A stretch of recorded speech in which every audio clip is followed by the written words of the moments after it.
근데 그 호랑이가 자신을 간절히 바라보며 살려달라고 하는 겁니다. 그래서 너무 불쌍해서 살려줬습니다. 그랬더니 호랑이가 어떻게 합니까? 너무 배가 고파서 이제 당신을 잡아먹어야겠습니다 라고 이야기하는 거예요. 그러니까 이 남자가 뭐라고 이야기하냐면, 그렇게 하지 말고 그럼 우리 한번 다른 동식물들에게 물어보고 나를 잡아먹으라고 하면 잡아먹고 아니면 나를 풀어줘라 해서 느티나무에 갔는데, 느티나무가 어떻게 합니까? 사람은 나쁜 존재라는 겁니다. 내가 그늘도 만들어주고 먹을 것도 주고 여러분들에게 쉴 공간을 제공해 줬는데 사람들은 필요하면 막 자기 가지를 하나씩 잘라간다는 거예요. 그 나쁜 존재이기 때문에 사람은 잡아먹어도 된다 그랬다는 겁니다. 그래서 바위에게 가서 다시 물어봤습니다. 내가 이렇게 이렇게 해서 이 호랑이를 구해줬는데 내가 잡아먹히는 게 맞습니까? 그랬더니 바위도 동일한 이야기를 하더라는 거예요. 아, 맞는 겁니다. 왜냐하면 그 막 사람들은 저에게 와서 막 옷도 걸치고 막 누워서 쉬기도 하고 제가 쉴 공간을 제공해 줬는데 필요하면 저를 막 데려다가 다 깎아가지고 맷돌 만들고 막 이러니까 이건 나쁜 존재입니다. 그래서 잡아먹어도 괜찮습니다 라고 이야기를 했다는 거예요. 그리고 난 다음에 이제 잡아먹히려고 하는 찰나에 토끼가 지나가길래 그 토끼에게 마지막으로 한 번만 더 물어보자. 그래서 토끼에게 가서 물어봤더니 토끼가 그러면 내가 전후 상황을 잘 모르겠으니까 재원을 똑같이 한번 해주십시오 그랬더니 호랑이가 뭣도 모르고 그냥 웅덩이에 쑥 들어간 겁니다. 그리고 난 다음에 그냥 걷어버린 거죠. 뭐 사다리라든지 이런 것들. 그래서 호랑이가 거기에 빠져 죽었다는 이야기입니다. 별로 웃기지도 않는 이야기인데 웃어주셔서 참 감사합니다. 네. 이 이야기가 우리에게 주는 교훈이 무엇입니까? 우리에게 받은 은혜가 있다면 그 은혜를 갚으며 살아가는 것이 마땅한 일이다라고 하는 이야기를 우리에게 하는 것 아니겠습니까? 그 교훈입니다. 그래서 우리가 이 땅을 살아가면서 정말로 필요한 게 뭐냐면 내가 받은 은혜가 있다면 그 은혜를 갚아가며 살아가는 것이 어찌 보면 사람이 살아가는 삶의 도리가 아닐까라고 하는 생각을 해봅니다. 그런데 이 땅을 살아가는 수많은 부류 중에 어떠한 분류를 해서 그 어떤 군을 이야기하자면 정말로 은혜를 가장 지키지 못하고 갚지 못하고 살아가는 부류가 있다면 저는 그것은 자녀들이 아닐까라고 하는 생각을 해봅니다. 부모님들에게 엄청난 은혜를 받았고 엄청난 사랑을 받았음에도 불구하고 그 사랑이 무엇인지 잘 모르고 그것에 대한 은혜를 잘 갚지 않고 살아가는 존재들이 자녀가 아닐까라고 하는 생각을 해봐요. 저도 자녀도 되어봤고 이제 부모로서의 삶도 살아보고 있지만 부모로서 삶을 살아가면서 느끼는 것은 자녀를 키우기 참 만만치 않다라고 하는 생각을 해봅니다. 일단은 태어났을 때는 태어났을 대로 힘들고 걸어다니면 걸어다니는 대로 힘들고 말을 해서 막 말을 잘하기 시작하면 말을 잘하는 대로 힘듭니다. 그러니까 모든 자녀들을 키우는 그 모습 자체가 저는 힘든 삶을 살아가는 것 같습니다. 그런데도 불구하고 그러한 자녀를 키우면서 어떤 생각이 드냐면 참 우리 부모님이 힘드셨겠다. 그러니까 이러한 순진한 아들을 키우는데도 힘들었는데 날마다 집에서 야구방망이 휘두르다가 막 테레비 깨부시고 막 이런 아들을 키웠으니 얼마나 힘드셨을까 이런 생각을 해봅니다. 그럼에도 불구하고 부모님을 찾고 전화드리고 안부를 묻는 것이 참 쉽지 않더라고요. 그래서 우리가 보통 내리사랑이라고 이야기하지 않습니까? 자녀들은 그냥 가만히 있으면 사랑이 되고 그들에게 좋은 것들이 흘러가는데 부모님은 내가 의지를 들이거나 어떤 힘을 써서 그 부모님을 찾아뵙지 않고는 정말로 그 은혜를 갚기가 참 쉽지 않은 것 같다라는 생각을 해봅니다. 그래서 이 땅을 살아가는 부류 가운데 자녀들이 정말로 그 어떠한 배은망덕한 모습으로 살아가는 가장 대표적인 부류가 아닐까라고 하는 생각을 해봅니다. 여러분들은 어떠십니까? 여러분들의 부모님이 살아 계시다면 그 부모님들에게 지금 효도하고 계십니까?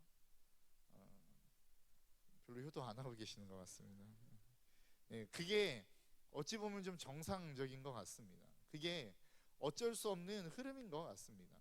그런데도 불구하고 우리는 누군가에게 은혜를 받으면 그 은혜를 꼭 갚고자 하는 그러한 소망들을 우리는 갖고 살아가는 것 같습니다. 제가 여러분 우리 청년들에게 부탁드리고 싶은 것은 여러분들의 부모님에게 할 수만 있다면 좀 효도를 하셨으면 좋겠어요. 여러분들이 돈을 버시는 분이라면 용돈도 좀 드리고 같이 여행 가자 그러면 따라가도 드리고 전화 드려서 어떻게 지내시느냐 안부도 여쭤보고 여러분 이것들이 부모님에게 굉장히 큰 힘이 되는 것 같습니다.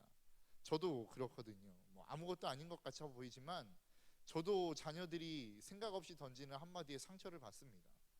제가 자녀일 때는 부모님들은 상처를 안 받으시는 줄 알았어요. 제가 자녀로 살아갈 때에는 부모님은 늘 그냥 괜찮기 때문에 괜찮다라고 말씀하시는 줄 알았어요. 그런데 제가 부모가 되어 보니까 그렇지 않더라고요. 부모님도 상처를 받습니다. 여러분, 부모님도 마음을 아파합니다. 그런데 왜 그냥 괜찮게 넘어가느냐? 그 상처보다 여러분들을 사랑하는 사랑의 크기가 훨씬 크기 때문에 그냥 넘어가시는 겁니다. 제가 이것을 알았습니다. 여러분들 때문에, 여러분들은 부모님 때문에 상처를 받았다고 수없이 이야기하죠. 그러니까 제가 청년들을 사역하고 청소년들을 사역하다 보면 아이들이 자기들의 부모님 때문에 얼마나 많은 상처를 받았는지를 상담을 합니다. 그런데 부모님들은 자기의 자녀 때문에 상처받았다라고 이야기하는 부모님들이 한 분도 안 계시더라고요. 상처를 받지 않아서 상처를 받지 않았다라고 이야기하는 게 아니라, 그 상담을 하지 않는 것이 아니라 상처를 받았음에도 불구하고 내가 이 상처에 대한 나눔을 하면 우리 전도사님이 아니면 목사님이 우리 자녀를 어떻게 생각할까, 이 걱정이 앞서서 못 하시는 것 같아요. 여러분, 그래서 여러분들이 할 수만 있다면 여러분들의 부모님들에게 좀 효도하시는 우리의 청년들이 좀 될 수 있었으면 좋겠습니다.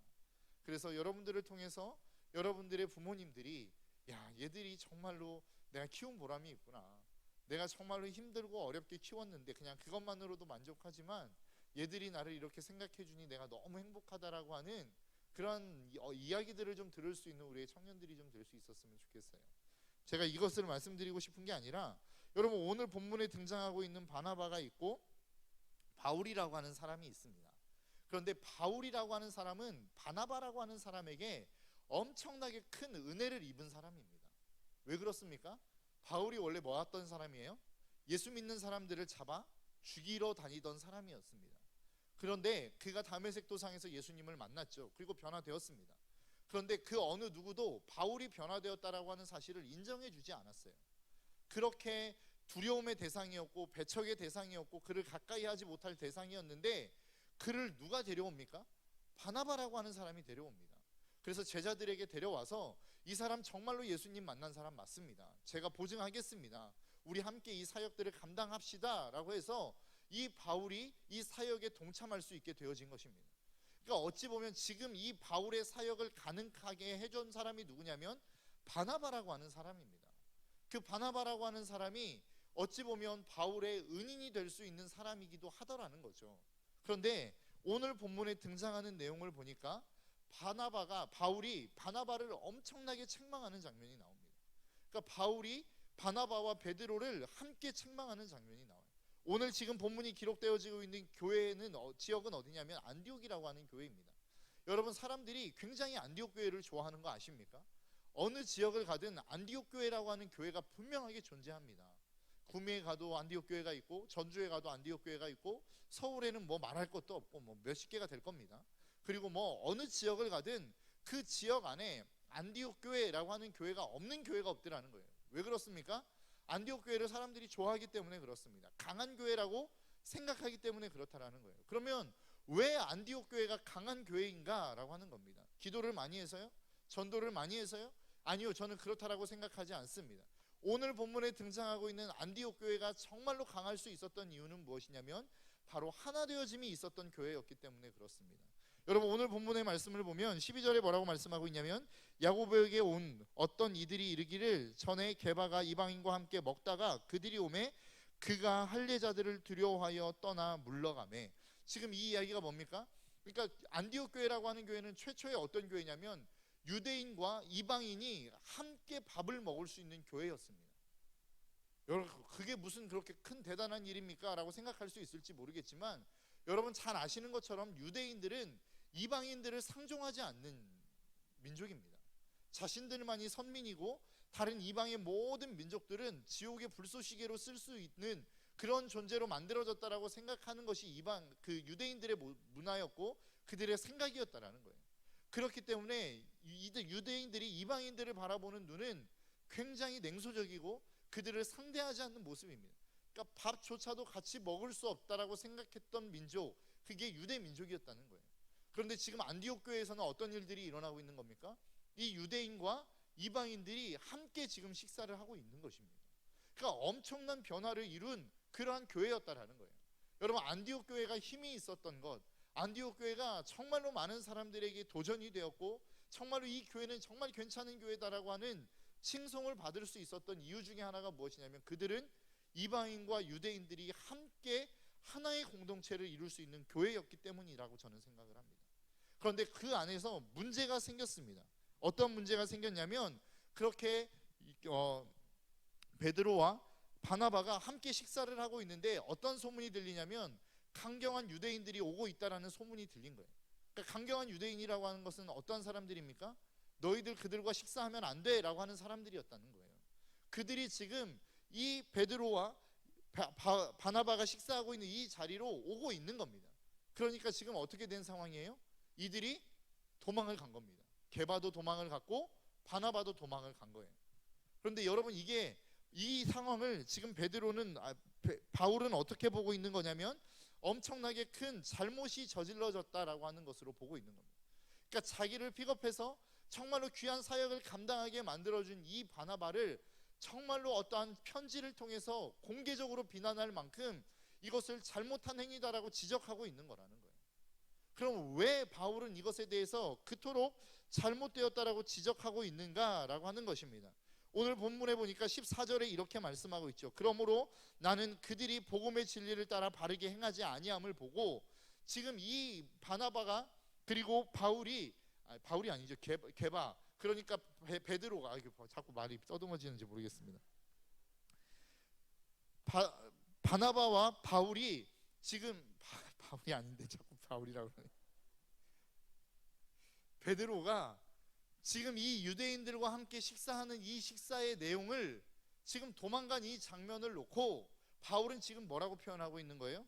너희가 지금 진리를 따라 바르게 행하지 아니하였다라고 이야기하고 있는 거예요. 그러니까 유대인과 그 이방인들이 함께 모여 식사하고 있던 이것을 하나의 공동체로 만든 이 식사의 행위를 깬 이 행위, 이것을 지금 바울은 뭐라고 보고 있냐면 진리에서 어긋난 행동이라고 보고 있는 것입니다. 이것이 기독교의 교리라고 이야기하고 있는 거예요. 그러니까 기독교에 있어서 가장 중요한 핵심이 무엇이냐? 그것은 바로 하나 되어짐이라는 거예요. 이방인과 유대인이 하나 되어지고 어른 세대와 나이 어린 아이들의 세대가 하나 되어지는 이 모습을 교회의 본질, 교회의 핵심으로 지금 바울은 보고 있다라는 거예요.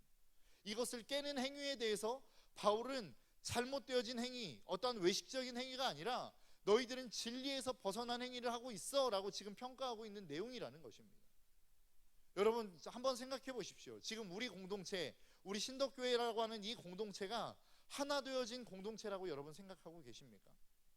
우리 공동체가 어른 세대에서부터 시작하여 정말로 저 밑에 영화부에 이르기까지 우리 공동체는 하나를 이루고 있습니다. 우리는 이야기할 수 있더냐라고 하는 거예요.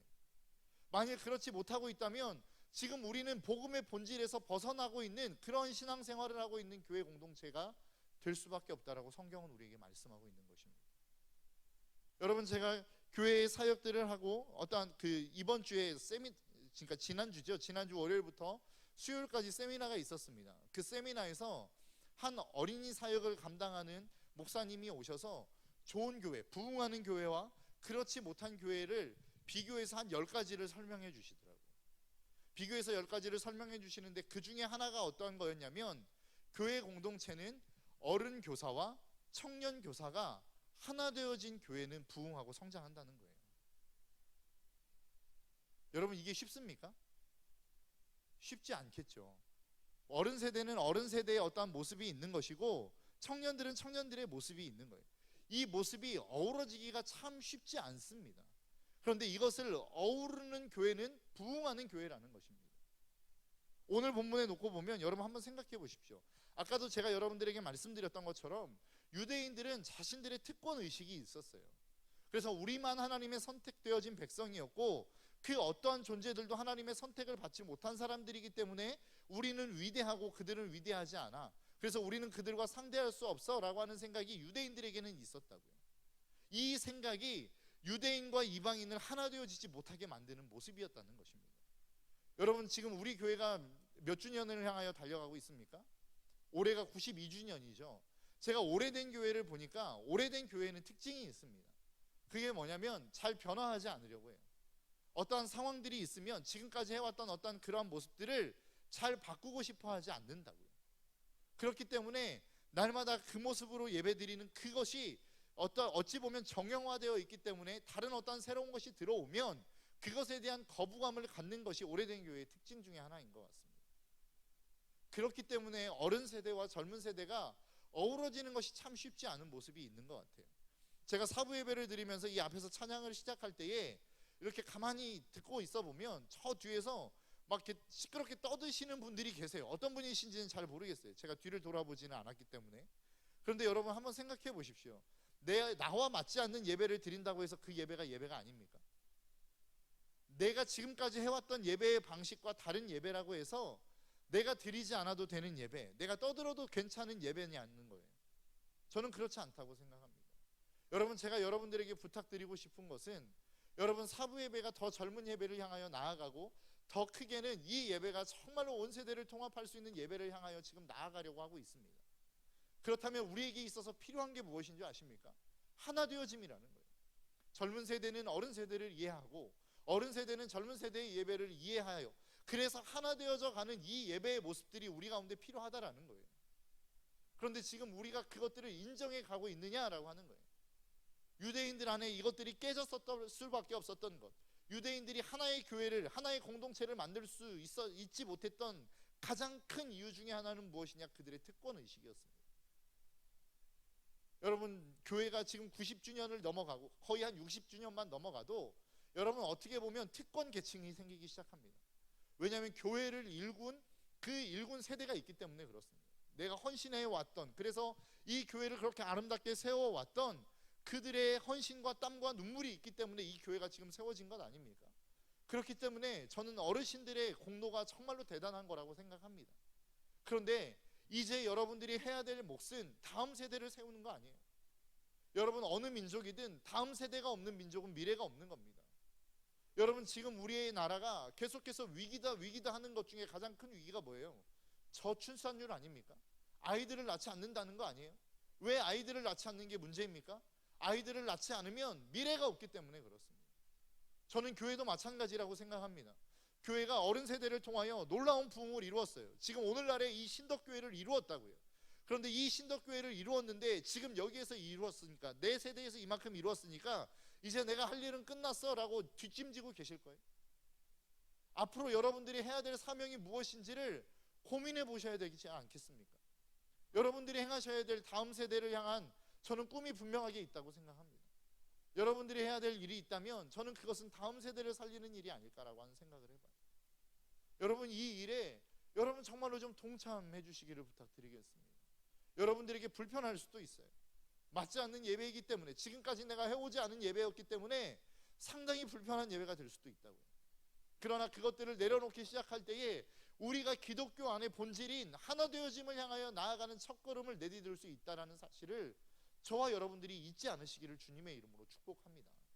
여러분, 오늘 교회에 이야기하고 있는 바울이 지금 바나바와 그의 인생에 있어서 가장 큰 은인 중에 하나였던 바나바를 책망할 수밖에 없었던 그 이유가 무엇이었냐면 이 교회의 핵심, 기독교의 핵심인 하나 되어짐을 깨기 시작했기 때문이라는 것입니다. 여러분, 성경이 얼마나 하나 되어짐을 강조하고 있는지 아십니까? 요한복음 17장을 보면 예수님이 잡히시기 전에 하나님을 향하여 기도하는 기도의 내용이 나옵니다. 그것을 대제사장의 기도라고 이야기하거든요. 그런데 그 기도의 내용을 보면 하나 되어짐에 대해서 굉장히 강조하는 내용을 볼 수 있습니다. 요한복음 17장 11절에 나는 세상에 더 있지 아니하오나 그들은 세상에 있사옵고 나는 아버지께로 가옵나니 거룩하신 아버지여 내게 주신 아버지의 이름을 그들을 보전하사 우리와 같이 그들도 하나가 되게 하옵소서. 주님이 하나님을 향하여 기도했던 기도의 내용이 뭐였냐면 하나님, 저들이 좀 제발 하나가 되었으면 좋겠습니다. 왜요? 그것이 기독교의 핵심이요 본질이기 때문에 그렇습니다. 여기만 나오는 것이 아니라 요한복음 17장 21절에 아버지여 아버지께서 내 안에 내가 아버지 안에 있는 것 같이 그들도 다 하나가 되어 우리 안에 있게 하사 세상으로 아버지께서 나를 보내신 것을 믿게 하옵소서. 예수 그리스도가 이 땅 가운데 오셨는데 그분이 그냥 단순하게 어떤 사람의 몸에서 태어난 자가 아니라 하나님께서 보낸 사람입니다 라고 하는 이것을 세상 사람들이 믿을 수 있는 방법이 무엇이냐? 예수님은 그것에 대한 대책을 뭘로 제공하고 있냐면 우리가 하나 되어지는 것을 통해서 가능하다라고 이야기하고 있는 거예요. 그리고 난 다음에 요한복음 17장 22절에서는 뭐라고 말씀하고 있습니까? 내게 주신 영광을 내가 그들에게 주었사오니 이는 우리가 하나 된 것 같이 그들도 하나가 되려 함이니이다. 하나님이 우리에게 영광을 주셨대요. 그 영광을 주신 이유가 무엇이냐? 저들이 하나 되었으면 좋겠기 때문이라는 것입니다. 그리고 난 다음에 23절에 바로 그 다음에 이어지는 23절에 뭐라고 말씀하고 있냐면 곧 내가 그들 안에 있고 아버지께서 내 안에 계시어 그들로 온전함을 이루어 하나가 되려 함은 아버지께서 나를 보내신 것 또 나를 사랑하심 같이 그들도 사랑하신 것을 세상으로 알게 하려 함이로소이다. 하나 되어짐을 통하여 나타나는 게 무엇이라는 거예요? 하나님께서 우리를 사랑하신다는 것을 그들이 알 수 있게 된다는 것입니다. 여러분, 하나 되어짐은 이토록 중요한 거예요.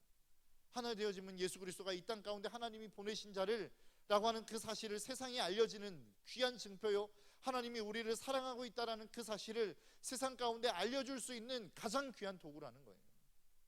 그런데 이 하나 되어짐이 어떻게 가능한가라고 하는 것입니다. 여러분, C.S. 루이스라고 하는 사람이 뭐라고 이야기하고 있냐면 그 문제를 푸는 방식에 대해서 이야기하고 있습니다. 그 이 문제를 풀 수 있는 방법을 순전한 기독교라고 하는 그 챕터에서 뭐라고 이야기하냐면 하늘에 계신 우리 아버지여 라고 하는 그것에서부터 풀기 시작합니다. 여러분, 한번 생각해 보십시오. 우리가 하나님을 아버지라고 부를 수 있는 존재입니까?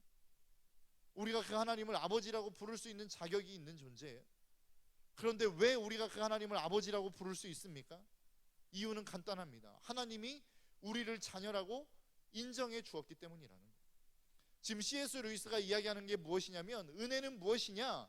은혜는 우리가 어떠한 무엇인가 하나님으로부터 엄청난 것을 받아 누리는 그것이 은혜가 아니라 내가 자격 없는 내 모습 속에 하나님을 아버지라고 부를 수 있는 자격이 없는 내가 하나님을 아버지라고 부를 수 있게끔 하나님이 나를 의롭다라고 인정해 준 그 자체를 C.S. 루이스는 은혜라고 이야기하고 있다는 것입니다.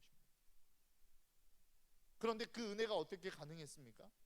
하나님이 그냥 인정해 줘버린 거예요. 여러분, 우리 안에 하나 되어짐은 어떻게 가능합니까? 많은 세상의 사람들은 뭐라고 이야기해요? 세상에 잘못되어진 것, 나와 다른 것, 이러한 모습들이 보여지면 우리는 뭐라고 이야기합니까? 저것들은 안 돼. 정치가 저 사람들은 소망이 없어. 저 젊은 것들, 나이 드신 분들, 이분들은 소망이 없어. 이렇게 서로를 비난하지 않습니까? 이것은 뭐냐면 외부에서 그 해결책을 찾는 거라고요. 그런데 정말로 그리스도인들이 해야 될 해결책은 무엇이냐? 내 내부에서 찾는 겁니다. 그냥 인정해 줘버리는 거라고요. 그들을 그냥 의롭다라고 인정해 주니까 어떤 일이 벌어집니까? 그들이 의로운 자의 삶을 살아가더라는 거예요. 여러분, 개바라고 하는 이름이 무슨 의미를 갖고 있습니까? 조약돌이라고 하는 이름을 갖고 있지 않습니까? 그런데 예수님이 오셔서 그냥 조약돌과 같은 그 인생을 뭐라고 이야기하냐면 내가 너를 앞으로 개바라고 이야기하지 않고 내가 너를 베드로라고 부를게. 베드로의 뜻이 무엇이에요? 반석입니다. 반석 같지 않은 사람을 데려다 놓고 내가 너를 앞으로 반석이라고 부를 거야 라고 이야기합니다. 그런데 결국 그 베드로가 어떻게 됩니까? 진짜 반석과 같은 삶을 살아내더라는 거예요. 하나님이 일하시는 방법은 무엇인 줄 아십니까? 소망이 없어 보여요. 아무런 희망도 없어 보여요. 가치가 없어 보여요. 그렇게 내가 인정해 주는 것처럼 그 인생이 그렇게 따라와 줄 것처럼 보여지지 않아요. 그런데 그 인생을 그렇다라고 인정해 주는 거예요. 너 의인이야. 너 내 아들이야. 그렇게 인정해 주니까 그 다음에 어떤 일이 벌어집니까? 그가 아들다운 삶으로 살아내더라는 거예요. 여러분, 어떻게 보면 우리의 삶을 바라보면서 우리의 청년들의 모습을 바라보면서 어른 세대가 볼 때에 부족한 모습들이 보이겠죠. 그런데 그 부족한 모습들을 해결해 갈 수 있는 가장 좋은 방법이 무엇인 줄 아십니까? 인정해 주는 거예요. 그래, 너는 하나님의 자녀지. 하나님이 너를 그렇게 만들어 가신다고 하셨어.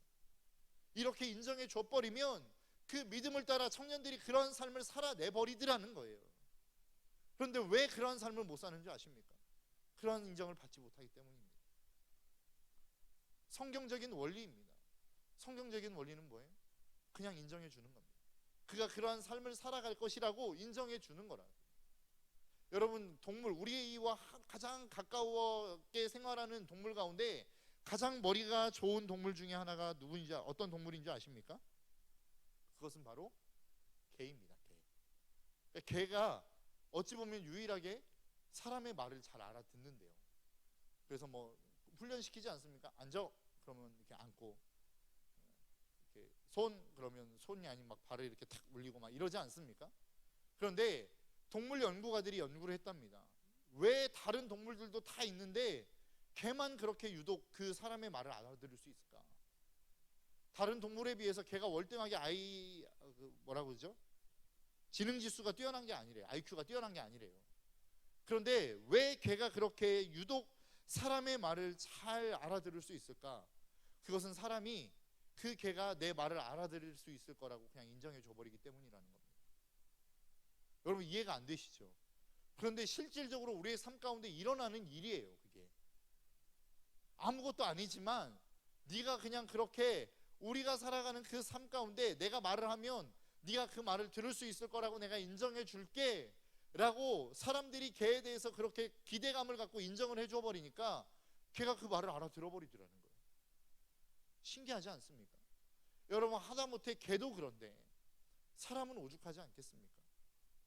여러분들의 인생 속에 한번 생각해 보십시오.